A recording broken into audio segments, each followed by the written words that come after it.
The Reds have done it again. 33 games unbeaten now. Liverpool beat Salzburg by 2-0. Liverpool better than Salzburg by 2-0. Top of the league, 11 points clear of Leicester, 14 points clear of Manchester City.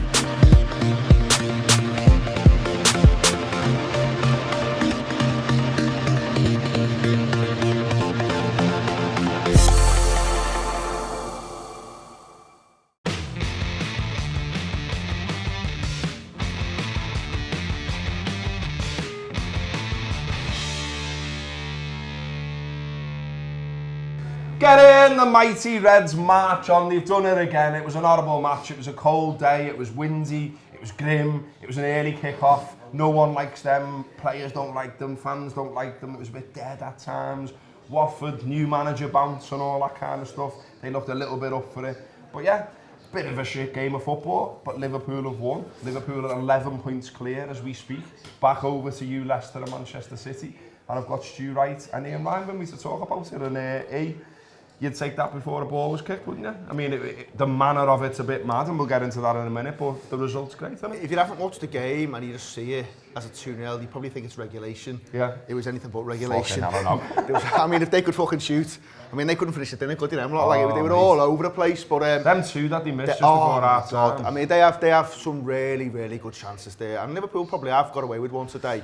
It's probably the first time in a few weeks where we've not played well. You think about, Everton, Bournemouth, Salzburg on Tuesday. I thought we were really, really good. Yeah. And today, for all the reasons you've mentioned there, I mean, the half-12 never helps anyone. No. The manager we know hates it anyway.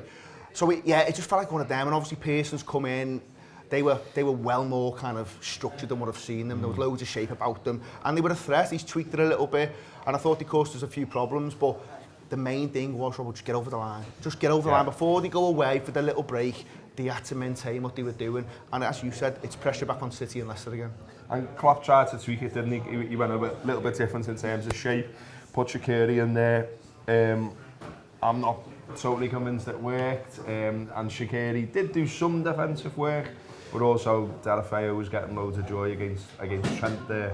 So, I don't know. I mean, we've ultimately emerged the other side. But when we start to pick at it, like he said, those chances they had, there's a good save in there from Alisson as well. And yeah, it wasn't one of our better days, but job done now and no Premier League football until Boxing Day. Yeah, I mean, all season I've been crying out really for a 2-0 win. You know what I mean? It feels ages since we've just had a decent 2-0 league win at home. But I'm like you, I don't like the 4-2-3-1. When we play Bobby in the hole behind Salah, I just don't think it works. I think too much of the game bypasses Bobby a little bit, and he's stretching out for everything. There's a few times where he's got wild kicks in the air. In fact, one of them I think helped set up the goal. It did, yeah. But there's too much I think that bypasses him. We don't make the ball stick enough, and I don't think that's helped today as well by the conditions. I think it was really, really tough, but it didn't knit together well. It didn't have the fluidity. So. It's just made up in those situations to come away, win ugly. Yeah. It's the type of game I thought where you could imagine the manager saying at half time, these are the games that win your titles. It's not that when you roll over Everton. It's when when the chips are down a little bit, the weather's terrible. It's 12:30. It's a bit flat. You're playing a team with a new manager who, as you say, they were far more structured. Every time Salah was at the ball with his back to goal, they were swarming all over them, so many bodies to get through, and to win a game like that and come away unscathed. I don't know how the hell we came away unscathed. Like, to be honest with you, the questions asked, questions got to be asked at their front line, but to do it just before last league game before Christmas, as you say, pressure's back on Leicester and City. Happy days. Yeah, it's sound, isn't it? I mean.